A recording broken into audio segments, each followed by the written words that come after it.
Well, these candidates are super busy, dashing here, there and everywhere, so what better way to snatch some time with them than in a car, where they can't escape?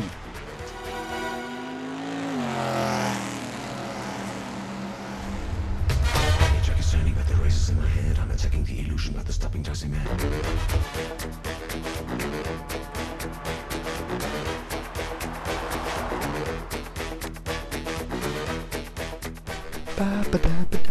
So, who's in the passenger seat today then? Oh. Hi. Hiya, how you doing? How are you? You're very well, thanks. How are you? All nice to see you. right. Let's get you back to Westminster for your next appointment. Excellent. Right. So another full-on busy day, no doubt, for you, is it? It is. And all of this straight off the back of the general election campaign. Yeah. So, yeah. How surprised have you been by the amount of response there's been to Jeremy's campaign, which seems to have, certainly in the last couple of weeks, set the tone of it? Well, I think there's a sense of people being really frustrated and angry because we lost the election. We can't change the country, and people are, I think, reaching out for change. Because if all we do is change our party and stand on the sidelines, then we just let people down, and we can't change Britain at all. You know, it's not enough to be angry at the world. We've got to be able to change the world. So that's why, I mean, the things I've been talking about actually aren't in response to Jeremy's campaign. They're the things that I've been talking about from the start. Just trying to squeeze through this gap. Yeah. Thank you. Am I right in saying you were the first minister to ever take maternity leave? Yeah, that's right. You wouldn't imagine it, would you? No, because what's striking is that that wasn't a million years ago, but I guess things have changed quite a bit since then. That must have felt like quite a cultural moment. It was 2001, and it was actually a shock, first of all, to discover nobody ever done it before. Right, yeah. And they didn't know how to do it. It was like, well, you know. Really? Is do you that just stop being you... a minister? Do you know, oh no, I just want to take maternity leave. Right. And they really did not know how to do it. And the first time, because I took maternity leave twice, the first time they were very supportive, the civil service was very supportive. The second time, which was only about 2 years later, was a nightmare.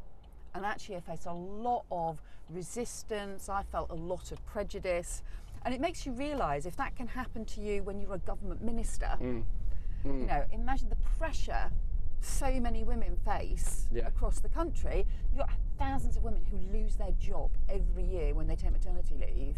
It's just unfair. Is what we've seen this summer effectively a symptom of Labour grieving about the election loss?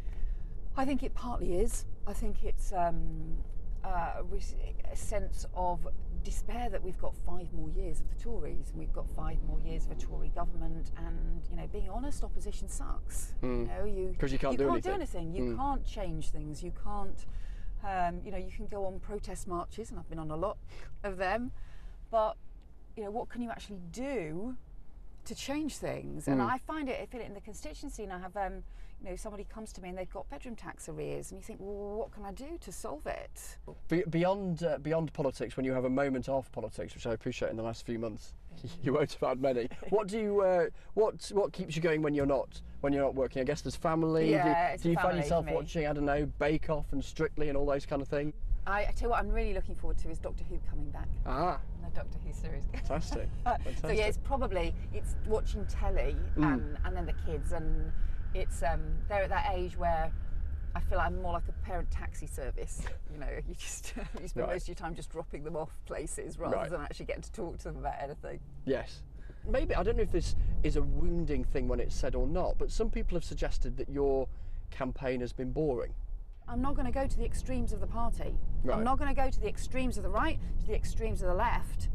But I think you've got to be able to sort of reach out. If we just veer our narrow party a bit to the left and a bit to the right, but stay narrow, we actually don't stand up for people at all.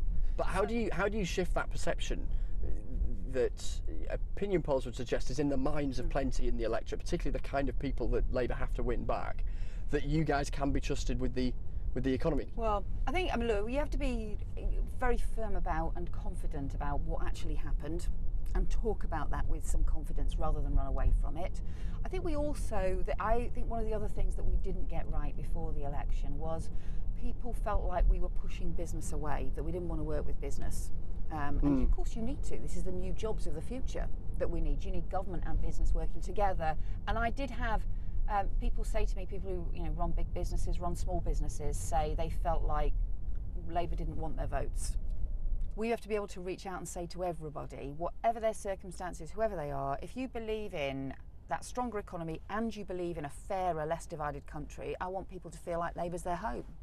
Just getting back to Westminster now, I guess to apply for the kind of job that you're applying for and you're in the process of trying to get, you must think about where it could potentially lead, which is being Prime Minister. It's got to be about that. If you don't want to do the job of Labour Prime Minister, you shouldn't be trying to be the Labour leader, because the whole purpose of the Labour Party has always been to try and get Labour governments elected in order to change Britain. I'm not doing this because I want to be something. I'm doing this because I want to do something, and I want all of us to do something. So I'm doing this because I think it's too important not to, too important to walk away. Was it ever tempting to walk away and do something else? I mean, because you had a decent stint, didn't you? In government for 13 years. And I think you kind of always, wonder, especially, at moments when you lose an election, you think, maybe we should do something else. It's just too grim, and when there's some frustration of opposition. But I think the two things that are still the sort of inspiring about politics is, one is just so many different people you meet, and then the second is the sense of the cause and just trying to do something that makes a difference. My sort of feeling for Labour Party members now is, don't rip up our chances of winning the next election right now. It's 5 years away. We have got to pull together, and I think I am the best place to be able to be strong in opposition against the Tories right now, to take David Cameron on in Parliament, to do all those sorts of things, but also to make sure that we actually win. So back at Westminster in one piece, which Thank is you a very relief to much. us both. Thank you for your time. Really appreciate the lift. No, not at all. I feel like my apprenticeship as a taxi driver is coming on well. So thanks a lot. Thank Cheers, you. Yvette. Take Cheers. care. Thanks. Bye-bye. Cheers. Have a good rest of the day. Thank Bye-bye. you. Cheers.